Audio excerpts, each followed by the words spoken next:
Okay. Okay. So this is, so first I want to introduce myself a little bit.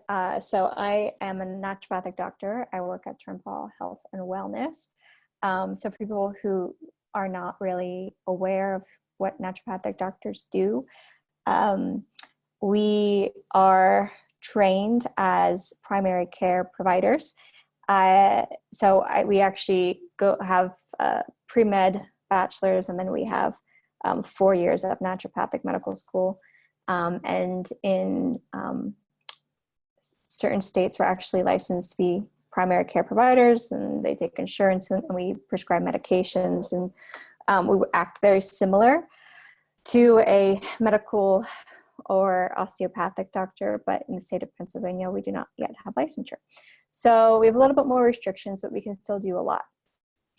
My particular interest has always been neurodevelopmental conditions, especially in pediatrics, but I treat more than just pediatrics because ADHD hits every single age group. It seems, we're starting to recognize it more in younger populations than we used to. I am a little biased, obviously, because of my profession, that I think that natural approaches are a really good place to start whenever there begins to be attention difficulties. I do think there is a place for medications, and I'm going to talk about that very briefly, but it's not the first place to go, I would say. And I also share that. So I actually have the diagnosis of ADHD, and I was actually on stimulant medications for 10 years. So in some ways that really helped me, and in some ways it was rather detrimental. And so when I look back and people ask me, do you regret being on those things? I don't necessarily regret being on them, but I wish I had known more. My parents did the best they could with the knowledge that they had. It's still not in common practice to do any deeper investigation as to why someone might be having attention difficulties. And as an adult, I got off the ADHD medication when I was 22, and it probably took me about 3 years to really kind of figure myself out enough that I could kind of, I was still in school, so I managed well enough, but well enough that I felt like I was thriving. And so a lot of this comes from my own personal experience of different things I've done and understood too. So let's talk about ADHD. So why natural medicine? I kind of just explained a lot of that, but just in general, about almost 10%, like 1 in 10 kids have an ADHD diagnosis. And actually these stats are older. They're from 2012. I wouldn't be surprised if those went up dramatically, but we don't have that information yet. But, ADHD rarely happens in a silo. There's a lot of other stuff that goes along with that. There's a lot of behavioral issues. There's anxiety. So it is significant, and it can really impact people in a very strong way. This is really, I don't want to hate on medication all that much, but this is what I do think that is worth noting. There are very few long-term studies on ADHD medication. And so whenever they say that they're safe for long periods of time, pretty much the longest study they've done is 2 years. And a lot of people stay on these medications for much longer. Like I said, I was on it for 10 years. And in general, what they don't talk about is it really increases your cortisol. It puts you into basically a fight or flight mode. And so to have basically a medically induced fight or flight mode constantly for a number of years has an impact on every system. We know that cortisol has a really big impact on our immune system. It has an impact on insulin resistance, so it can make you more insulin resistant. It actually decreases your absorption of nutrients. And then what we also see is that once you get off of those medications, there's often a really significant crash that can take like almost months to recover, and some people never fully recover after they've been on ADD medication for too long. So then they just have this chronic fatigue, and really what that probably is like adrenal fatigue at the end of the day. That's not like a medically approved diagnosis, but in the natural world, we're very aware that the adrenal glands have a really important role, and whenever we overtax them, you get symptoms of chronic fatigue. So this is just probably the longest study I was able to find on this. Specifically, this is Vyvanse the study was on, but you know, they saw that in 40% of kids who were on it had insomnia. And we know how important sleep is for everything, for healing, for learning. So that's a pretty significant side effect to have. And a lot of kids lost weight too, which can be a problem. Okay, so I kind of want to get into like what actually is ADHD. So the way that I think about it is someone is having trouble sustaining an attention and focus and attention. And so when we think about brain waves, and we have an amazing ability now to actually test brain waves, someone, for them to be in a focused attention, the ideal is between 12 to 15 hertz. So we're like, some people are coming on now. So between 12 to 15 hertz is whenever you're going to be able to really learn the best you can, and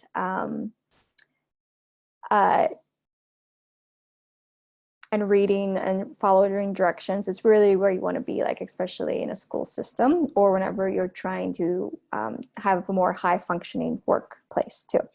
So with people with ADHD, what they tend to see is that they have trouble getting their brain waves into that 12 to 15 range. And more often than not, they're on the lower end. And so they're only getting like theta waves, which is about a 4 to 7 wavelength.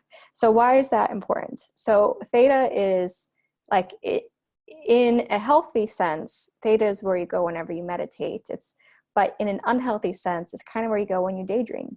So daydreaming can be a really maladaptive thing, and we don't really think about that. Just like, oh, they're a daydreamer. Well, maybe they're kind of stuck in that wavelength, and so they're kind of half asleep, half awake.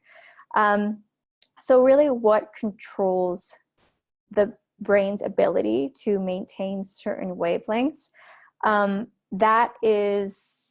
there's a laundry list of reasons why. Because what this is basically saying, okay, how out of like the billions of neurons that you have, how many are firing, and are they firing together? And so we talk about the different parts of the brain. Like, for example, in this picture here of the ADHD brain, the front of the brain is working slower than the rest of the brain. And so that's another thing. Whenever the brain is not synchronized and one part of the brain is at like a 4 and the other is at a 12, it has a really hard time communicating because they're quite literally on different wavelengths. And so something that I used to actually do was something called transcranial magnetic stimulation, which is basically where you put it on someone's head, and it creates this big magnetic pool, and it causes all of the neurons to basically fire together. And it helps synchronize an asynchronized brain. And so this was really impactful, but it's really hard to get access to that machinery and to that therapy because it's not covered by insurance and it's really expensive. And so it's not necessarily an ideal thing. Another therapy that you can use to help synchronize is neurofeedback. So this is something that we do at the office. But it's basically just training the brain to stay in a certain wavelength. So I actually have a picture here. This is actually my mother. So neurofeedback looks like this. It's like a little video game, and you have to keep, and this is an EEG device on her head, and then it connects to this through Bluetooth, and basically it helps keep the brain in that really specific 12 to 15 hertz. And then just like exercise, if you're trying to build a muscle, you're trying to build that part of the brain as a muscle, and it actually will strengthen it. So that's one therapy you can do. But here's what's really interesting about neurofeedback. Going back to this is the underpinning metabolic reasons for why the brain is having trouble getting into that what's considered alpha range. So, and actually, just while we're on this, it's worth noting that, you know, beta is, you know, more high anxiety, and gamma is really actually associated with like higher levels of consciousness, and whenever you're having more of like a euphoric experience. And delta is really sleep at the end of the day. So this is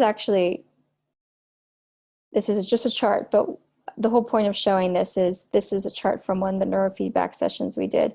And this person, if you go to like the second column, you can see that their average streak of attention is about 5 seconds, 5.25 seconds. So you can imagine if you're trying to do work and your attention span is literally 5 seconds, it's really hard to get that done.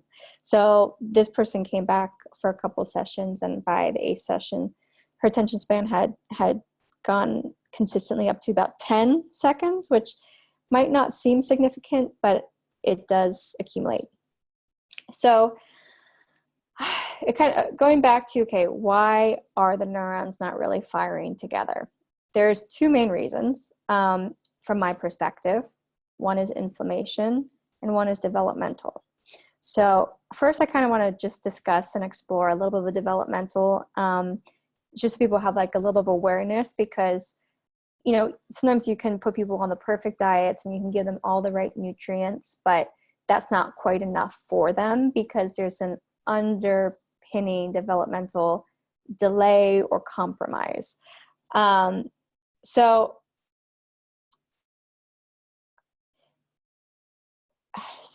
here is a really cool pyramid. If you ever want to, come back to this video and pause it and read all these different things, it explains how the entire brain is built.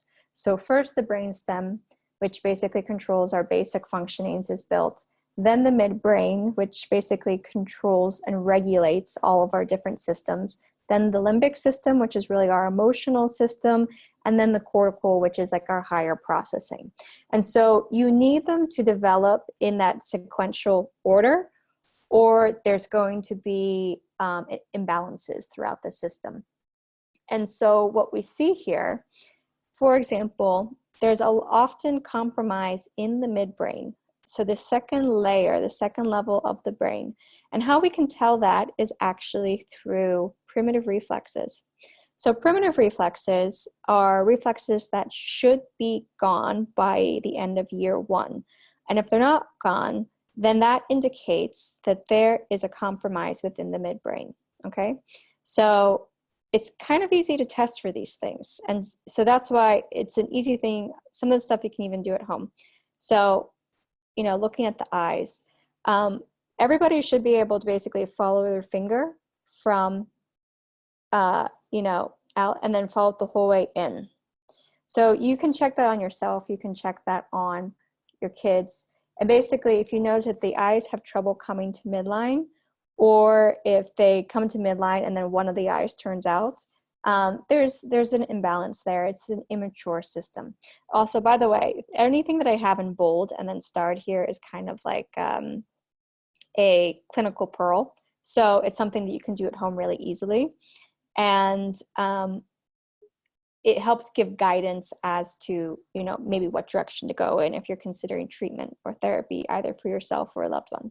Another one is the spinal gallant. It's basically where you run the fingers up the spine here. And there's a nice YouTube video here that actually shows you how to do it.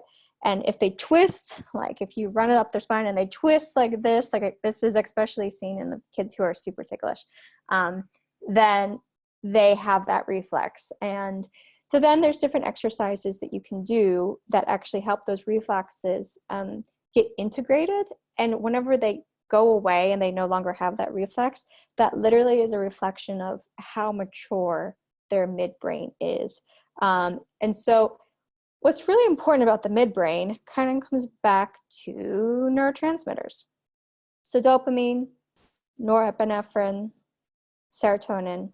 What I want you to kind of notice, if you're going to look at these diagrams, more so than anything, is I don't know if you guys can see my scroll here, but serotonin is not actually made throughout the entire brain. It's actually made right here in the midbrain, and then it projects up through the rest of the system.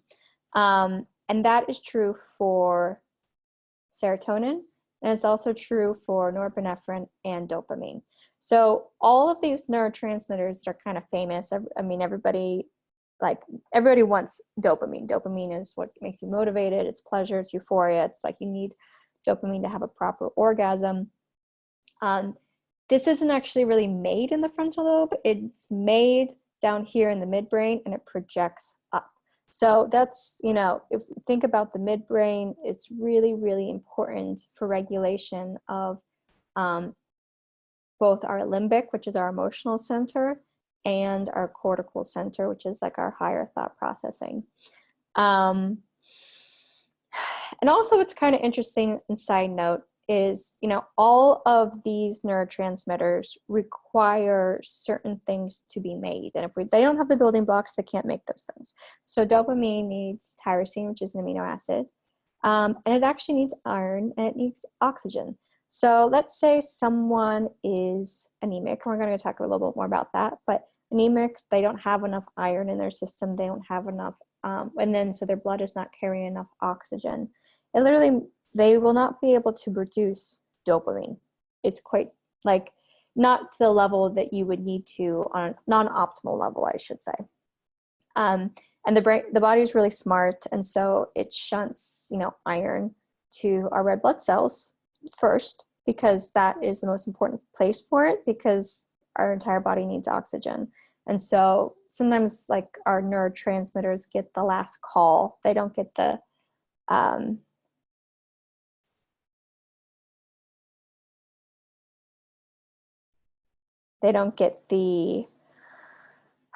top priority of the iron. So that's another thing to think about.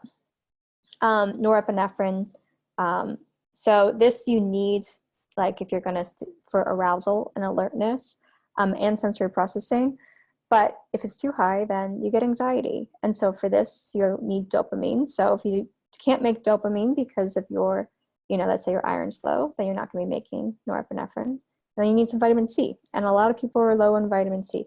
So all of these are just kind of showing okay, these things are necessary to make all of these neurotransmitters. So serotonin is the same sort of thing. What I actually think is worth noting is that serotonin turns into melatonin. So kids, well, not just kids, and kids and adults who have trouble sleeping, we give them melatonin, and it's very helpful for them. That probably indicates that they're actually having an underlying difficulty making serotonin, and there basically isn't enough serotonin left over to make melatonin. So that's just something to think about and consider. Okay, so we talked a little about these primitive reflexes. Like I said, checking that convergence is really good. Or if, developmentally within the nervous system, there is some immaturity, and this is actually what needs to be addressed first and foremost before anything else.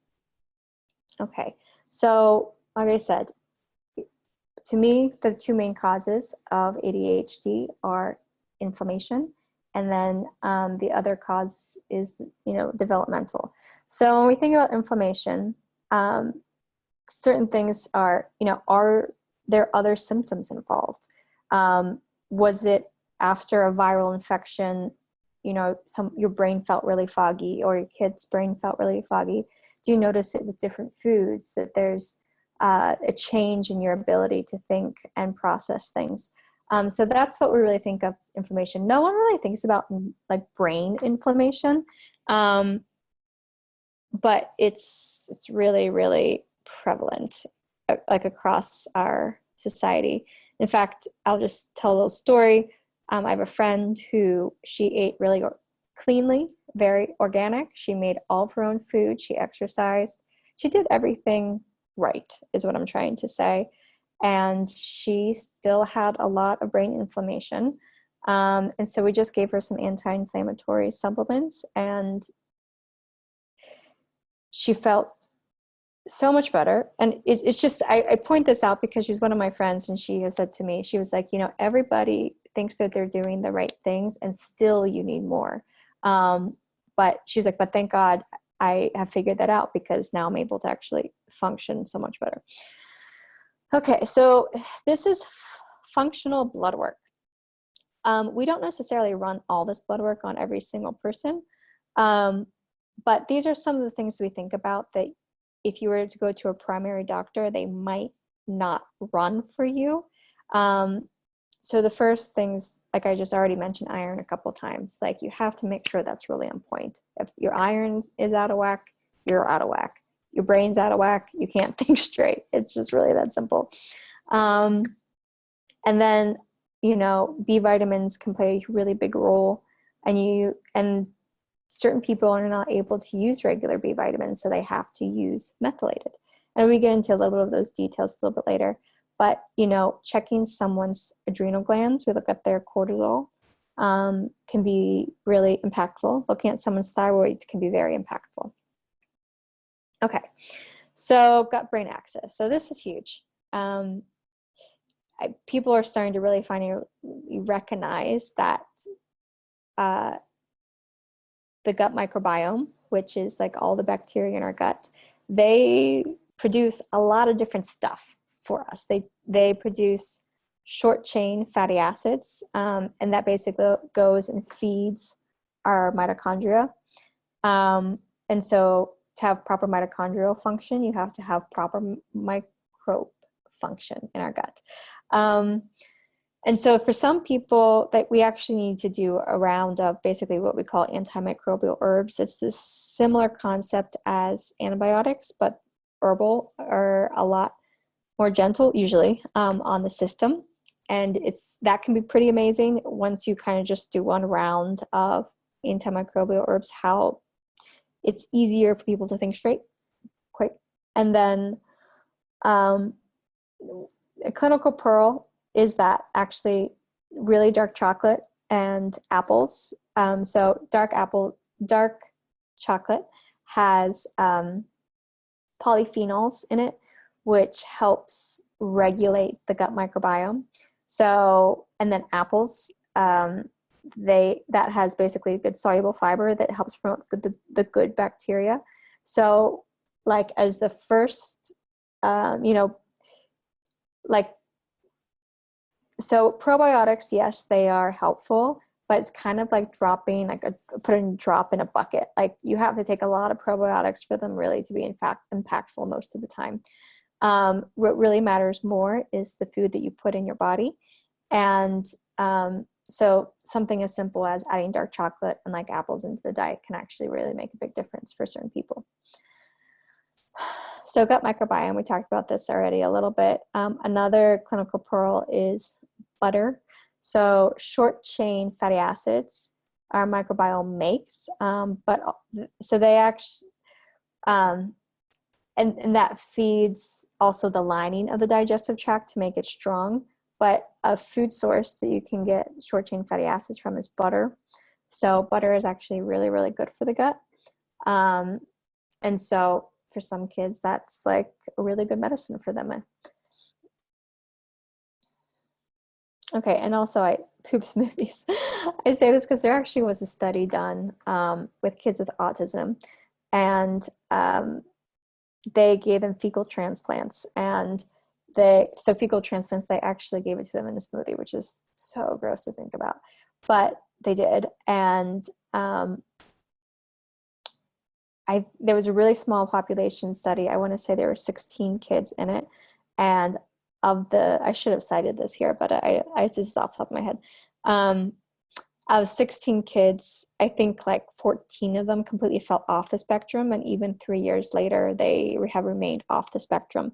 So to me, you know, this whole idea that autism is a fully genetic condition is absurd, because that wouldn't be true if, you know, the gut microbiome didn't play such, you know, obviously plays a really big role.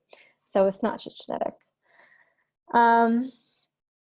Brain health. Okay, so the other thought, okay, is your brain starving? So your brain needs certain things to function well. It needs glucose.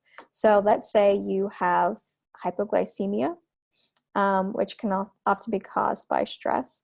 And there's just not actually enough glucose to allow your neurons to fire properly. You're going to be at that, in that theta range. You're not going to be able to get to that alpha range if your sugar is too low. And the brain uses a lot of our glucose, actually.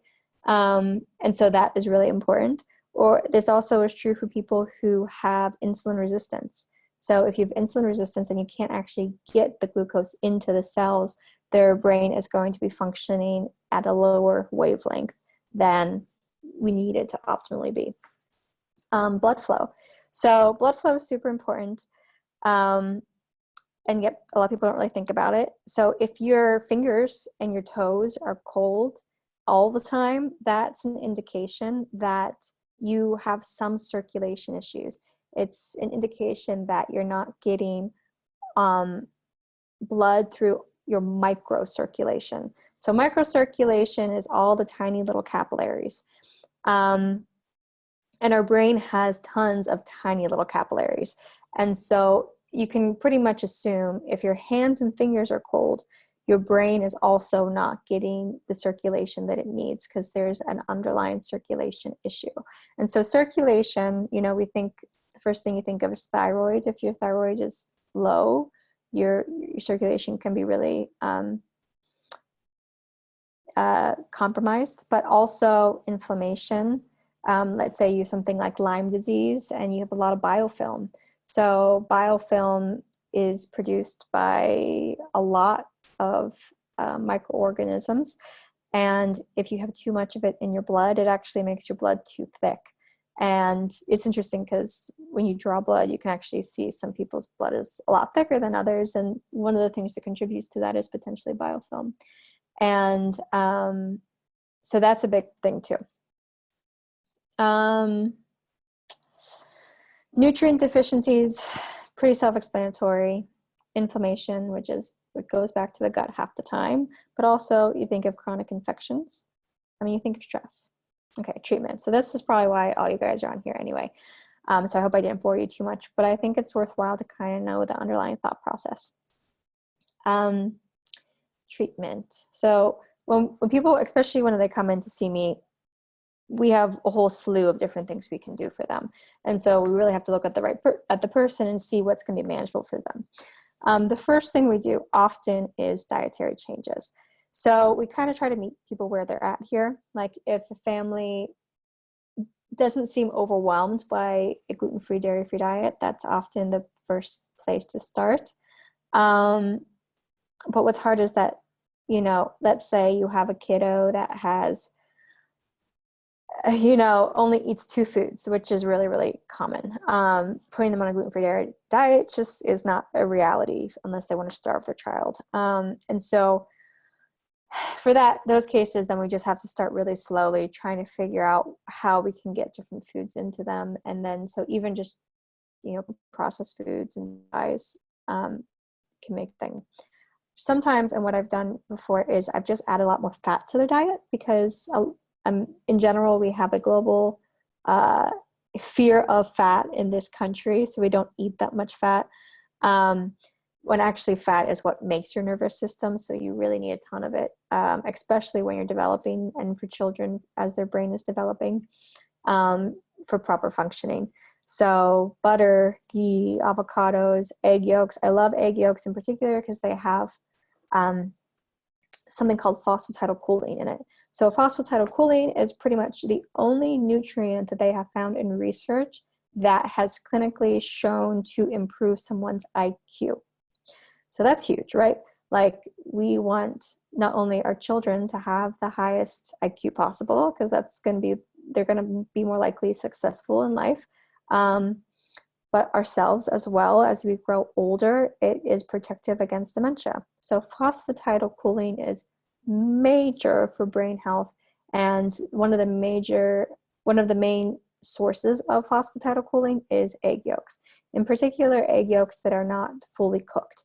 So like, leave those egg yolks runny is the best thing. The Amish community here, a lot of times the first food that they feed their babies, and it's interesting how they just have this wisdom that's been passed down, is like egg custard. So egg custard is a really delicious way that you can get a lot of egg yolks in, and it's not fully cooked, and so it still maintains some of that phosphatidylcholine. So gluten-free, dairy-free diet. So here's what's really interesting about this diet is that, so if you've ever seen a baby breastfeed, what you'll often see is that after they're done, they kind of like fall off the boob and they just kind of fall asleep, and they have what we call milk drunk.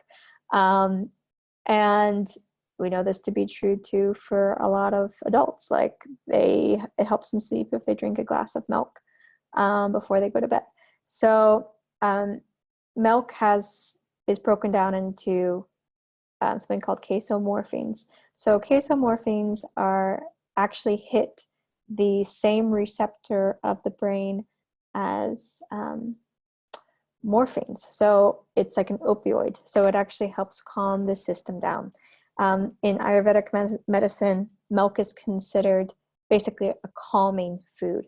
So it's kind of the nature of the food.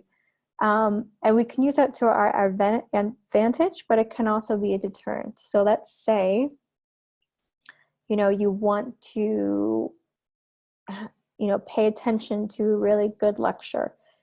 Maybe eating a yogurt right before you do that is not the best thing, because it actually is going to help like bring down your brain waves a little bit. It's not going to allow you to be as sharp as you could be.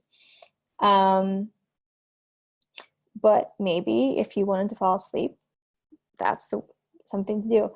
I mean, that's something you want to eat. I know, like for me, if I'm starting to get a little ramped up, if I eat yogurt, I calm down.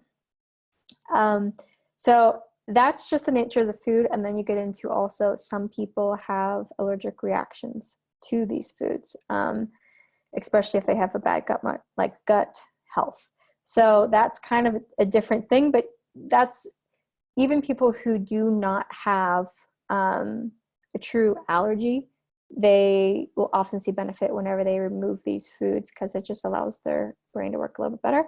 But that being said, you can also get addicted to these foods because of that morphine aspect, just like people get addicted to heroin at the end of the day. And you will see some people will actually go through withdrawal from both gluten and dairy. So gluten also is broken down into gliadomorphine, which is also similar in concept. So glyphosate study showed, so I actually tried to find this study. It was like off, I shouldn't have probably put this in here because I wasn't able to find it to cite it. And there's so much mixed information. So let me actually delete that.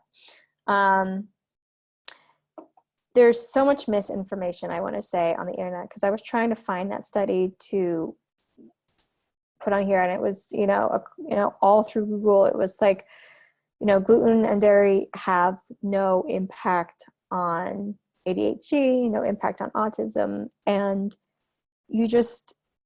that's it. Whenever you are clinical and you're seeing people, that that's not true, because a lot of people's lives are completely changed whenever they take these foods out of their diet. I wouldn't say everybody is, like it either is life-changing or it's like nothing at all. But it's something that I think is worth trying, because especially if it's within the realm of possibility for you and your family. Okay, so this is actually a study that was done by Dr. Chris Turnpaugh, who, if you're on this call, then you know him, most likely.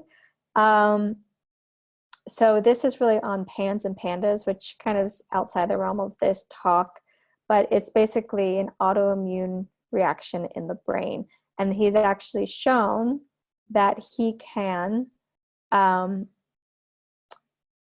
he's actually shown that food can induce this autoimmune brain reaction. And so just something to be aware of. It's kind of interesting. And I just put it in here because Chris was the one who published it and it was a big deal. Okay. So I also you cannot talk about ADHD and anxiety without mentioning the culture that we live in right now. It is really fascinating for me because I have the honor of working with a lot of Amish families, and most of their kids are so well behaved and so calm. It's shocking. Like, I didn't even know, I guess, what a healthy nervous system looked like until I saw these Amish children, where they could have, 3 children under the age of 5, and they sit in a chair without fidgeting for an entire hour as, I'm treating one of their siblings. And anytime you look at them, they just smile. It's not even it's not torture for them. Whereas so many other kids, that would be torture to sit still like that quietly. And it's because, I hate to say, I think there's a lot of different reasons for that shift, but our culture does not allow a healthy nervous system, especially, forget even about the food and the environmental toxins and that kind of stuff, like watching TV and having that stimuli, screen time. They've actually shown that there's a direct correlation with amount of screen time and IQ in toddlers. So the more screen time a toddler has, the lower their IQ is. And they were actually I think it came out in the Journal of Pediatrics, so it wasn't just some flimsy little study. They were able to show that, and there's a lot of different reasons for that. I think I think it's because our nervous system, our brain is built by movement initially, and so anytime there's just not a lot of movement, our nervous system, our brain is not being built the way it could be, not optimally.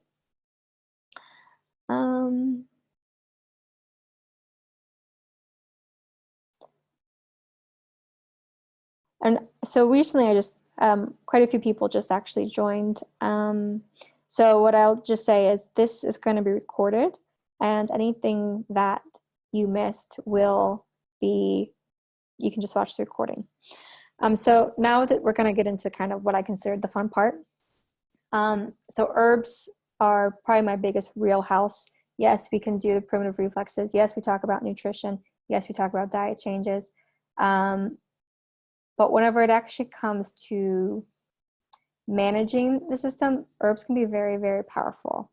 So Bacopa is a really wonderful herb. It comes out of, it's an Ayurvedic herb, which means that it's of Indian origin. And it's been documented for over 3,000 years.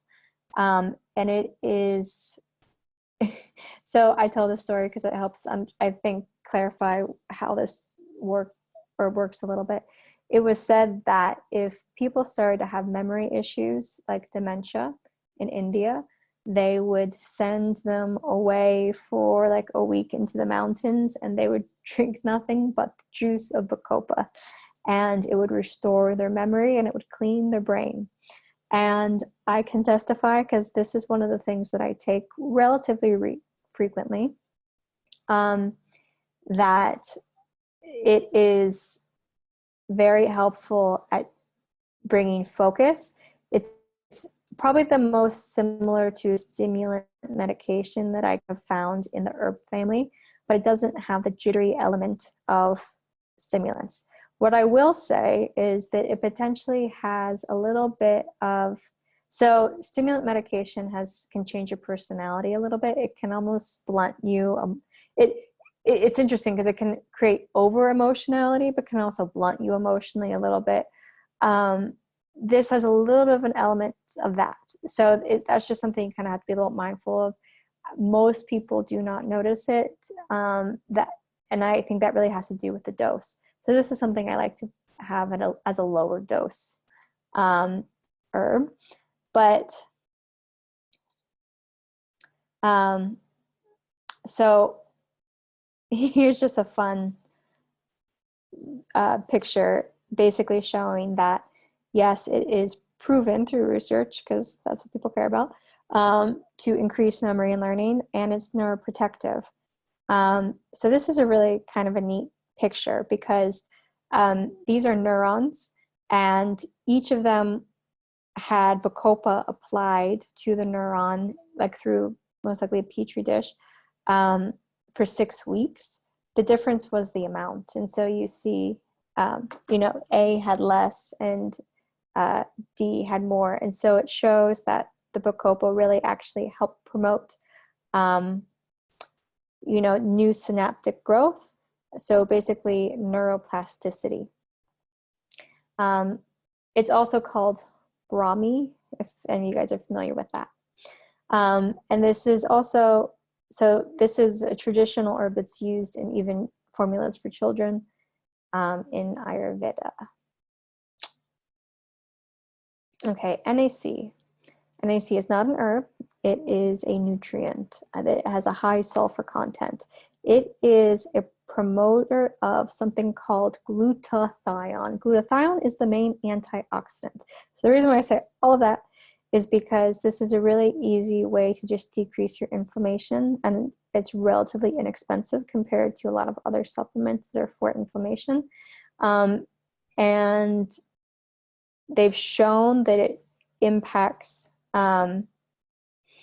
not just ADHD, but it's also relatively beneficial for people who have OCD behaviors too. And so I like to think of it as it helps clear the fog, because as your inflammation in your brain goes down, I think brain fog is really just brain inflammation at the end of the day. It just helps you think a little bit clearer. So that's a really simple thing that you could add, and it's very, very safe for everyone across the board. Nutraceuticals. Okay, so if you go into Whole Foods, you will see many, many, many different supplements. And what's hard is that people come in and they will just say this random supplement, and it says, well, this is good for this, this, this, and this, and this. The truth is that most things are good for everything. Like, especially whenever it comes to plants. All plants are good for everything. And so you are at risk of, you know, getting an entire, you know, cabinet full of supplements if you're not careful.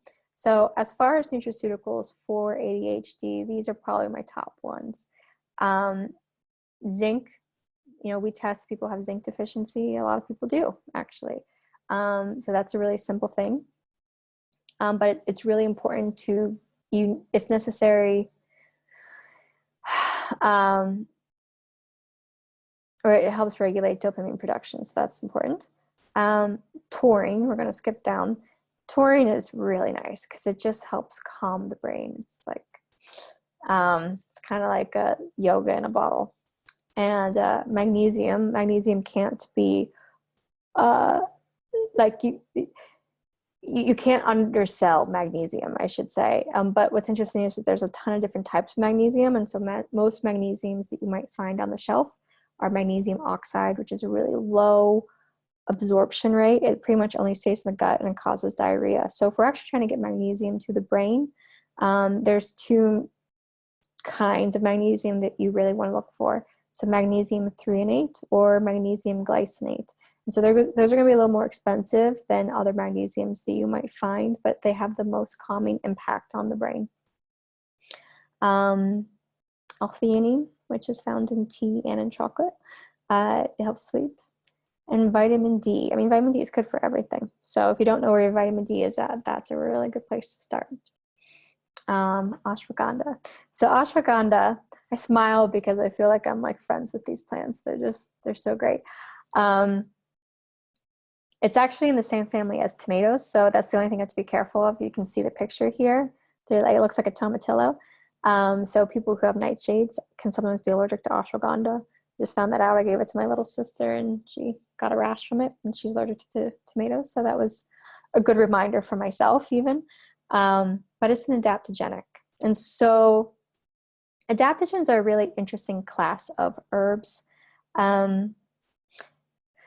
How they actually, so if something has the name adaptogen to it, how they determine that is back, like I want to say in the 20s, whenever they were kind of testing a lot of these herbs out, what they would do is they would take an animal, most likely a rat, and they would inject it with poison and then give it some sort of herbal extract.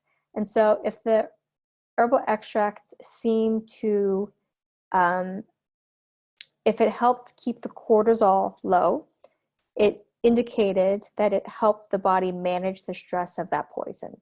The other factor that was if it helped keep the liver enzymes low, it helped protect the liver from that poison. And so they did that with poison, and they did that with a bunch of other different stressors. So they would, you know, electrocute them, and they would, yeah, I don't know all of the things, but you can imagine. And so whenever an herb consistently showed to keep cortisol low and, or within range, I should say, and protect the liver, it was considered an adaptogen. So how does that translate to humans? Okay, so how that translates is, let's say you have a kid that can only hold his life together until the end of the day. And then as soon as they come home from school, they're just a wreck. And it's because their resilience, their ability to handle things is too small, basically. So this is going to actually help increase resilience. I mean, who doesn't need that? Everyone needs a little help in the resilience front. And so I often use this whenever there's just a lot of meltdowns, tantrums, that kind of stuff. And as far as adults go, really everybody could use this. But you know, anyone who has trouble with anxiety, anyone who has trouble sleeping, it can be really, really helpful for. This is also called Indian ginseng. This actually grows. You can grow it around here really easily. So you can grow it in the pot like tomatoes. And then you don't really eat the berries that come, or the fruit, but then after the season's done in the fall, you harvest the roots, and then you can use it. You can cook it down. You can make teas out of it. There's a lot you can do with it. Omegas. Okay, so we actually test omegas in a lot of, like, just about everybody comes and gets blood work. And so that's really interesting because you definitively see, like, kids with I keep saying kids because that's the main population I work with, but everybody with a little bit of brain fog, with a little bit of eczema, dry skin, anything like that, their omegas are pretty much low. And so it's been really fun because I know historically I didn't test for it. This has been a relatively new thing I've tested this year. And it's just when, like, you would throw omegas at people and you're like, well, they could probably use this. And so it's really nice to say, okay, no, you actually really do need this. And then you also see it changes pretty quickly, and people's symptoms do improve. But it's one of those things where omegas, it takes usually about 3 months to see the difference from omegas. Hawthorne is a really great herb. It's calming. It's kind of, you almost think of it like a beta blocker in a way, but it promotes, you know, if somebody's in sympathetic, which is fight or flight mode all the time, they're on guard with the world. Hawthorne helps promote the parasympathetic mode. So, which isn't actually what you want all the time. Some kids are too much parasympathetic, and that's like why they have a hard time initiating and being motivated and getting out of bed in the morning. So that's too much parasympathetic. So you wouldn't use this herb for them. This is more so people who are like too wound up. Often people who are so wound up, they don't even like realize it's a bad thing that they're wound up. It is considered safe in children, but it's just one of those things, it can lower blood pressure a little bit. So it's not something you want to give if somebody's already on blood pressure meds. So another thing that's kind of nice about Hawthorne is that on an energetic level, it basically, it's considered a heart opener. And they've actually shown that it increases the microcirculation in the heart. It's like a heart tonic. But this is important, especially I think with people who have a little bit, not enough empathy, I should say, which is unfortunately a lot of kids. So I keep saying kids, people who have ADHD, everything's a spectrum, right? And so you'll get some people who have ADHD and they have too many emotions, and then you get some people who have not enough emotions. And this is kind of helpful in particular for people who have not enough empathy for the people around them. Activated B vitamins. So this is really interesting because a lot of people think, okay, B12 is really good for you. It is good for you, but some people, if they have a genetic SNP called MTHFR, just a terrible name, they have trouble converting B12 into the active form of B12, so they can't actually use it. So then you have to get a specific type of B12, and the same thing goes for folate. You have to get something called methyl tetrahydrofolate, say that 20 times fast, and that actually is what the brain needs to for proper circulation. One thing that is interesting is that they did a study with kids with autism, and 77% of them had autoantibodies towards folate receptors, so in the brain. So that means that they were not able to transport folate into the brain, so folate's really important basically for cellular growth. And so you can imagine how that would be really detrimental to not have folate in the brain. And so for kids who have that, they have to get a certain kind of B12 called folinic acid. So the only way you would know if you actually have that antibody is if you do a test for it. But we don't necessarily do the test for every single person because there's so many different tests you can do and they all add up and they're all expensive. So sometimes just giving somebody folinic acid is a nice way to start because it's not going to hurt them even if they don't need it. Licorice. Okay, so licorice is the most widely used herb in the world. Very, very common. It's relatively safe. I wouldn't say it's the safest thing on. It's not. Here's what I'll say. There are two different forms of licorice. One of them is called DGL.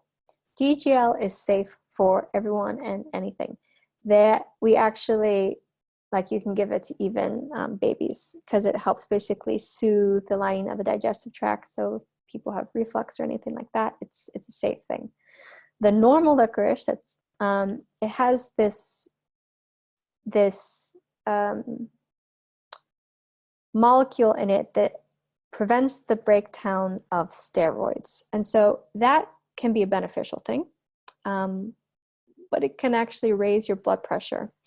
So, and that could be a beneficial thing. So a lot of people actually have too low of blood pressure. Your blood pressure should never really below 110. If your blood pressure is below 110, then you're not getting circulation into your microvasculature in your fingers and your head. We talked about that earlier. And so sometimes you need to actually boost their blood pressure. And so that's where licorice can come in handy. It also can come in handy if there's a lot of like hypoglycemia.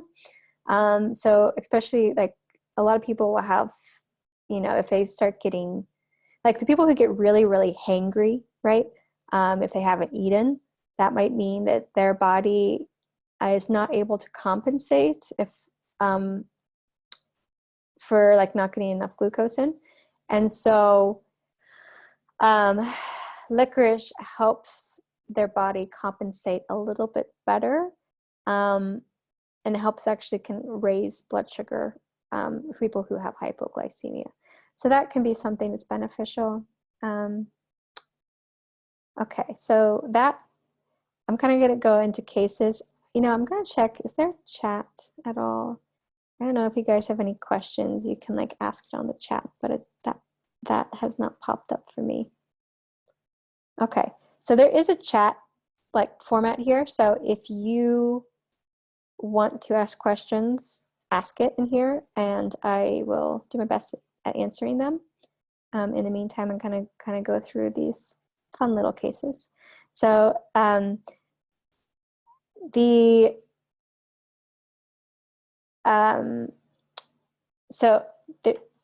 there's a 100-acre wood mental health analogy, and that's because everybody in Winnie the Pooh has a different personality.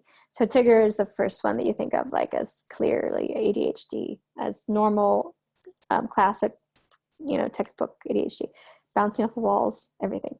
Has trouble. So this information that I actually have on the side here,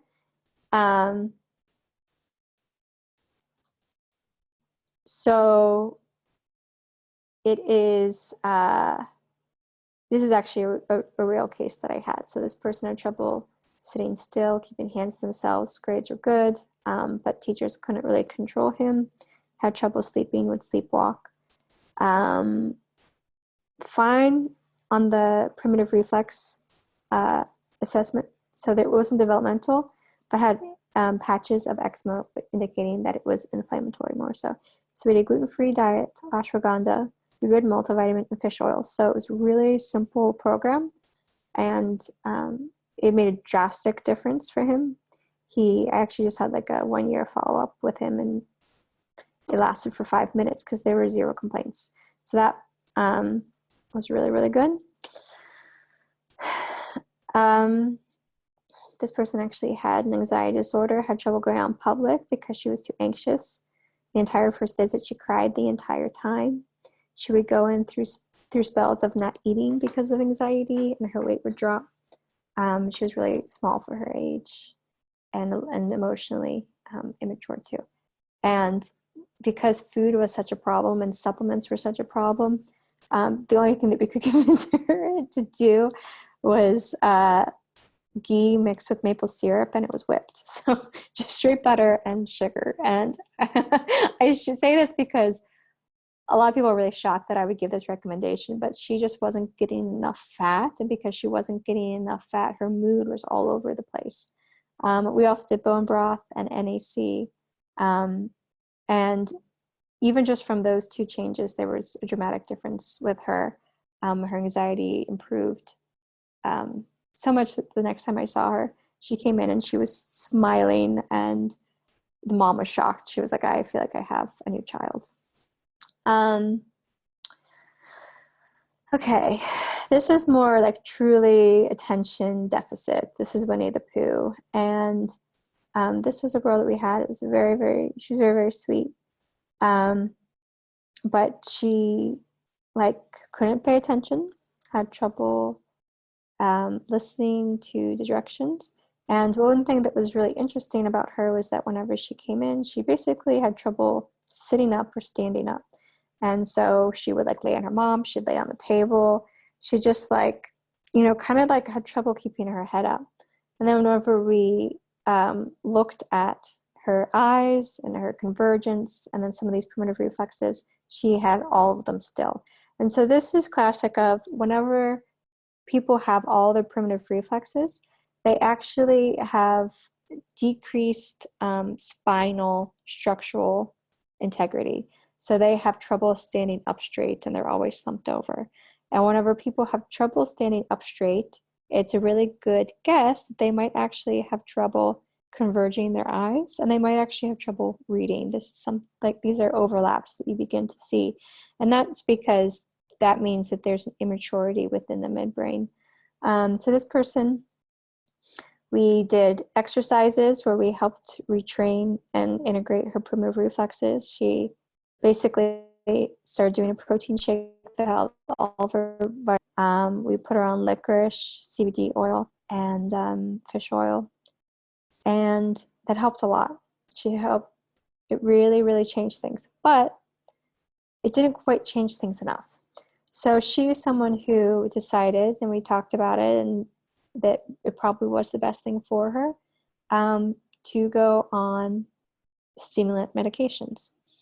And so when she first went on to them, she had a ton of emotionality with it and was crying nonstop. But she herself really liked being on them because she felt smarter on them. So we helped her manage those other mood swing symptoms by giving her magnesium and 3 and 8. And I've just mentioned all of this because, like I said, I think there's a time and place for medications. And there are things we can do in the natural world that can help mitigate any side effects that she might have. And it's worth noting. Okay, so OCD. So this is a person that we had who's high functioning autism, brilliant little guy, won the science fair, super smart, but he would get angry easily and have tantrums and get into fights and made some scenes at school that were very problematic for him. And so for him, we gave him fish oil, B complex, and gluten and dairy-free diet. And for him, I mentioned, you know, the ashwagandha kind of helped with the mood swings, and like that angered easily, helped build that resilience. And Hawthorne actually helped create a little bit more empathy for him and his family, him towards his family. And also the taurine and the magnesium and the L-theanine just helped calm his brain down a little bit to also help the anger tantrums. And he's doing fabulous right now too. So those are just some examples. So as far as questions, we only have one question, and that is, please suggest a good fish oil supplement which is preserved with vitamin E. So that's a great question. So fish oil is one thing that you had to kind of go expensive, and that's because it's really easy for fish oils to go rancid. And if you take a rancid fish oil, then it actually causes more oxidative damage, so more inflammation, which is exactly not what you want to do. So it is important to get a fish oil that's preserved with vitamin E. Off the top of my head, so we use Zymogen at the office. We also have a Turnpaugh brand. I actually really like the Nordic Natural brand. I think it's high quality, but I'm not sure if it's preserved with vitamin E. I want to say it is, but I can't say that for sure. And so pencil push-ups are really simple. So that's another question is, can you explain in detail about pencil push-ups? So pencil push-ups it's just one example of a primitive reflex exercise or brain exercise that you can do. And so I gave the example of, okay, checking for convergence because it's something that people can easily do at home, and it's one that's actually kind of commonly found. So if somebody has trouble with convergence, then we do what's called pencil push-ups, which is basically take a pencil, and it's really as simple as this. You basically follow the pencil in until you start seeing double. Once you start seeing double, or the eyes stop coming inwards, then you stop, and then you slowly follow it back out, and then you slowly follow it back in. So you want to do that probably about 5 times. You can't actually do it too often because once the eyes get tired, then it's not beneficial to do it anymore. You want to do that maybe a couple of times a day, like 5 times in a row this time. And you can tell if the eyes are tired because they're actually start to water and they start to get a little bit sore. And so once you hit that, then you know you've hit your max. And this is actually something that if you do this every single day, a couple of times a day, you'll notice a difference within a month for sure. And this is a really interesting one because it helps basically, one way to think about it is it helps like the 2 different hemispheres talk to each other a little bit more. And so you can really see an impact in reading in particular. And but I've had people say that they feel it helps a lot with their anxiety too once this is integrated. So that's just one example. There's a lot of different exercises depending on which primitive reflex is not integrated. So that's all I have for today. Does anyone else have any questions at all? So thank you for joining me. I know we had a lot of, does imbalance in right and left hemisphere lead to ADHD? It's a great question. So the short answer is yes. The long answer is that that's been debunked for the most part. I know I'm conflicting myself, but the reason why is the brain doesn't, very rarely do you just have like one, like the right brain is stronger than the left brain. Usually it's like one part of the right brain is stronger than one part of the left brain, but one part of the left brain is stronger than the right brain. So you get like this mixed presentation. But it is seen that some people have a clear dominance between the hemispheres. And anytime, I mean, I could have gone into that, but truthfully, to me, it starts with the primitive reflexes, because often what leads to brain hemisphericity is whenever the primitive reflexes are not integrated. But it's something to be said that once primitive reflexes are integrated, sometimes what you have to do then is do specific brain exercises to balance out those hemispheres. So Dr. Malello has a book called Disconnected Kids. They go into detail about the concept of brain hemisphericity. And I think that there's a lot of truth in it, but also you do have to really look at the underlying metabolic nature too. So you kind of have to do everything, which is what makes it hard. Anybody else have any questions? Okay, so what I'll say is, so we had a lot of trouble getting on this call, like 50-something people were registered, and we didn't realize until the call already started that the email that was supposed to go out did not go out. So only 7 people were able to make it on. I thank you for 7 people who managed to fight their way on, because I know that it wasn't straightforward. But this is recorded, and we're going to put this on YouTube and make it available to everybody. Please, so another question is, please explain metabolic nature. Sure. So metabolic nature is the underlying state of the, how should I explain it? Underlying state of the blood, I guess. So, okay, like let's say you have a B12 deficiency, that will cause like a metabolic interference. Or let's say you have an iron deficiency, that will cause metabolic interference. So kind of looking at the